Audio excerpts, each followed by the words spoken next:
people believe that it's the central banks pumping in money that is caused interest rates to be lower and value of all assets to be higher.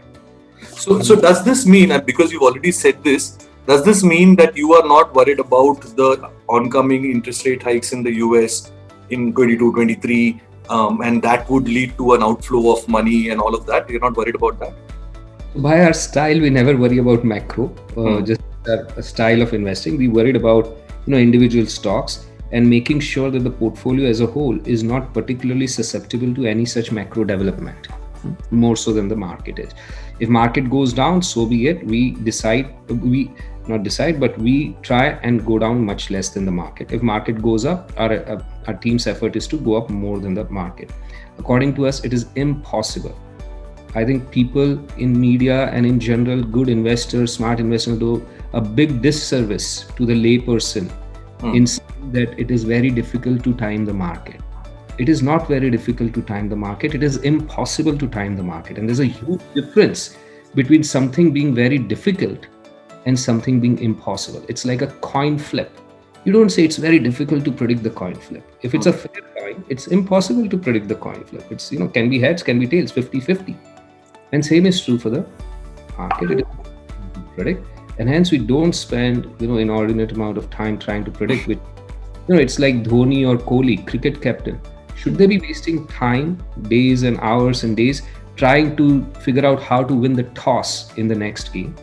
So one of the, the stocks that your team had identified, I think a few years ago, was Intellect Design Arena. And I'm sort of drawing upon the same analogy that you gave about sticking with the investment through the tough times and having the conviction to do that. And suddenly I think the last 1 year has become the year for that stock, just like InfoEdge, just like L&T Infotech. A lot of these companies that you have held on to through some of the tough times. Can you discuss? I mean, the thesis is obvious to us.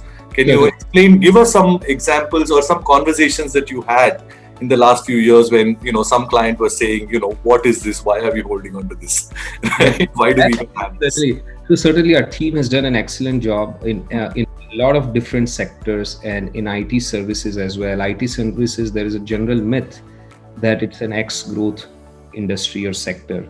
And that's simply because investors don't distinguish the fact that these companies guide and talk about dollar term growth. When NASSCOM says the industry would grow 78%, they're not talking about 78% rupee growth, they're talking about 78% dollar growth. Generally speaking, rupee dollar 4% depreciation, if you add, that means low double digit to low teens kind of rupee term growth, which very few sectors you can expect to deliver. And that's at the sectoral level. At individual company level, they can be growing at mid-teens, 20s, and so on. So that does, I believe, has provided us great opportunities from a valuation perspective, and several of the names that you mentioned and others, the team has done extremely well to invest in and hold on to them. I must say that it is not like we don't buy and hold for sake of buy and hold. For sake of showing conviction, we don't. Many times we do recognize our mistakes, and after the stock's beaten up. Or any one example like that? Can't provide again individual names, but now that you've exited, you can. No? I'm not sure. Not sure that we should, because it just, we don't want to recognize a certain name as a mistake because it doesn't reflect. Okay.